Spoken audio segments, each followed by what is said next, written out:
Hey guys, and welcome to the channel. My name is Nick O'Leary, and today we're looking at a classic, one that was called a game changer several years ago when it launched, and it certainly set the bar really high for lots of manufacturers to follow on interior design. Now I'm wondering in 2021 if this car has still got it. Let's have a look.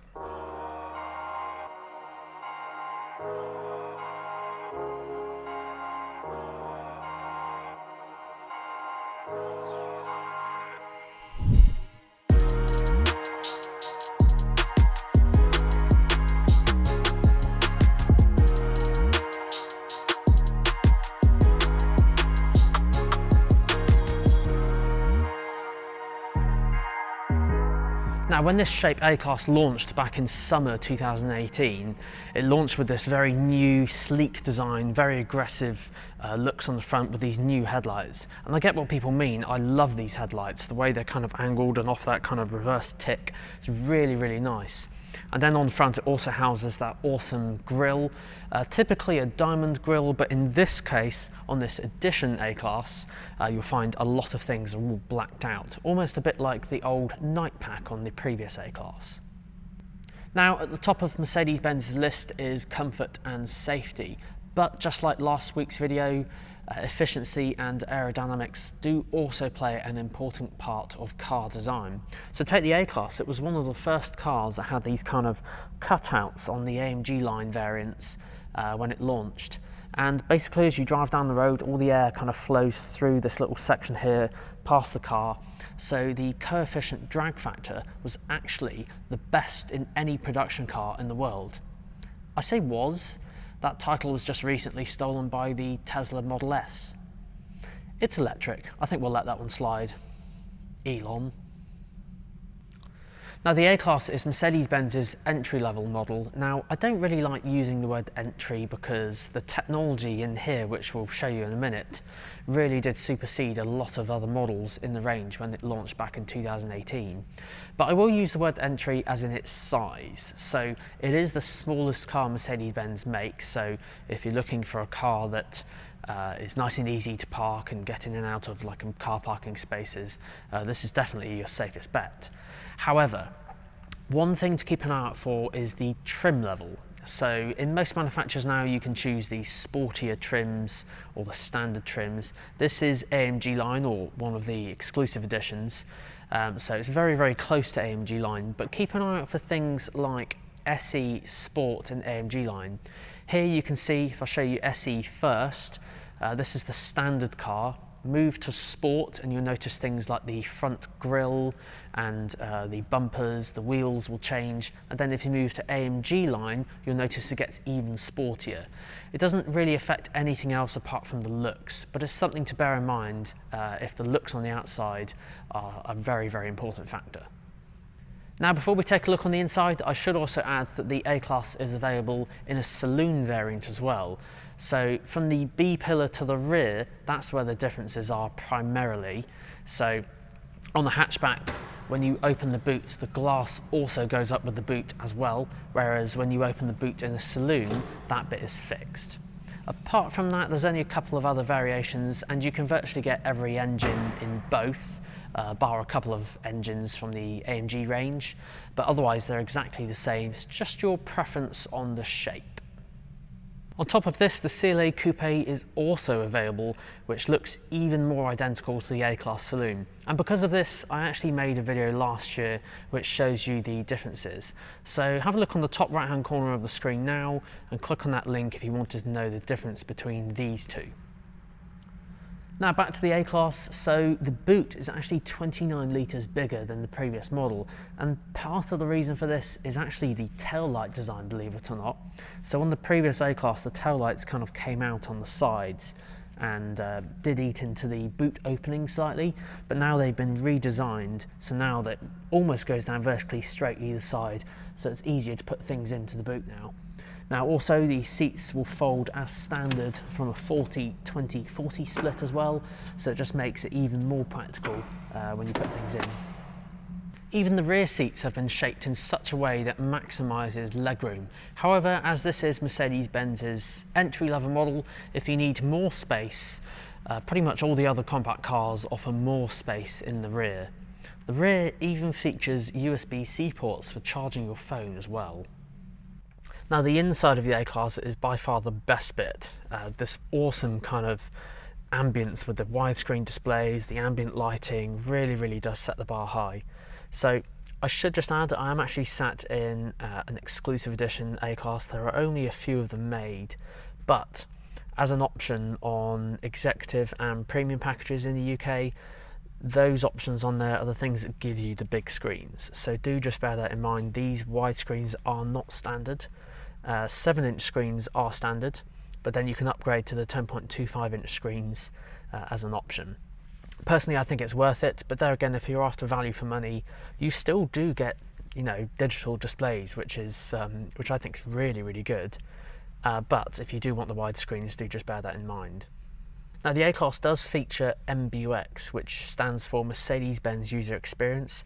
Believe it or not, it was actually the first car to feature this back in 2018. And the fact you had a voice assistant in the car, it was the first car to have a touch screen in there as well in the Mercedes-Benz range. It's great. So speaking of the actual touchscreen, you can actually swipe across here very easily like this. Now if touchscreens aren't for you, you can use the touchpad, which is in the middle here. It will do the same thing. Or you can use the touchpads on the steering wheel. Or you can talk to it. Hey Mercedes. How can I help? Turn on my heated seat please. Seat heating is turned on. Just like that. Now, because all of this is laid out so intuitively, you'll find that primarily you'll use the first 4 things on the screen. So these will house phone. You can actually have 2 phones connected at the same time, which is quite good. Then we've got navigation. So on the navigation screen, there's loads of icons around the outside on the left and in the middle at the bottom, but quite simply you'll probably just use the where to button, the finish and the mute button. So again, really easy. And because it's got a graphics processor powering these 2 screens, you'll find it's actually very quick at typing things in, and just how responsive it is, which I think is really good. So after that, after phone and navi, we then have radio. So in here we have the radio stations, FM and DAB radio, and they all come up with the icons and the album kind of artwork for the radio stations. And then we've got media, which allow you to play music off your phone or via the USB-C ports. Typically there's 2 USB-C ports in Mercedes-Benz vehicles, but if you do opt for a thing called the smartphone integration package, then you will primarily have 3 and wireless charging. And then we go on to the comfort menu, which allows you to control all of the ambient lighting.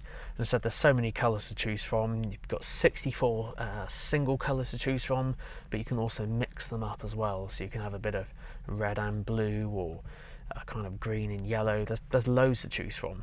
So you can literally just move your finger along around here, and it will change all of the colours again that kind of wrap around you. And say you wanted maybe a bit of multicolour, you could do, say, as I said, the red and blue, or red and yellow. It's just so cool. Now on top of this as well, say you wanted the red and yellow colours, you can actually get the screen to almost match the colours. So on the right hand side is the instrument cluster. So over here we can actually change virtually all the things over here too. So these are known as themes for the instrument cluster on the right hand side. So we can change this to sport, and then we've kind of got dark green, yellow and red colours almost matching the lights. And then there's also one called progressive as well, which will change it to kind of a bluey orangey theme.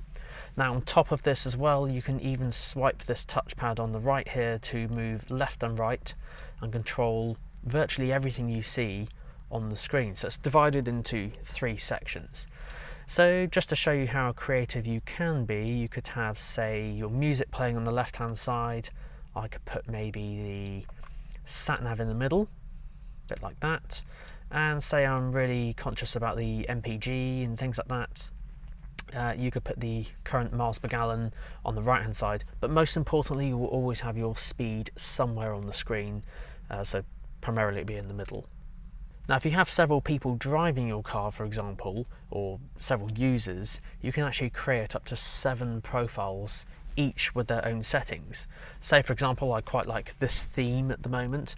This will all be saved to my profile Nick on the top here, but say you had another couple of profiles as well, it will also save all the ambient lighting, your menu layouts, the instrument cluster, all of that to you. So say someone liked having the normal dials there and you liked having all of this as it is now, it's not going to mess each other's settings up, which is quite nice. Now in terms of engines available on the A-Class, on the hatchback and saloon, you can get 1.3 litre petrols or 2 litre petrols, and then 2 litre diesels, and then a hybrid as well. So an A180 and an A200 will give you a 1.3 litre petrol engine going up to 160-ish horsepower. And then the 2 litres can go up to 421 horsepower as well if you opt for the A45S. The A45S though is only available in the hatchback variant.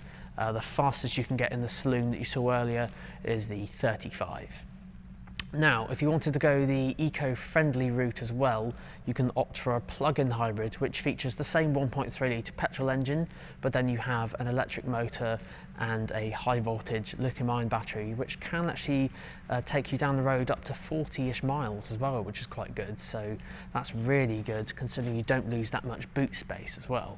Alternatively, from new, the A-Class diesels have also been changed as well, so they're all 2 litre now, offering very, very high MPG, just in case you do like a lot of motorway driving.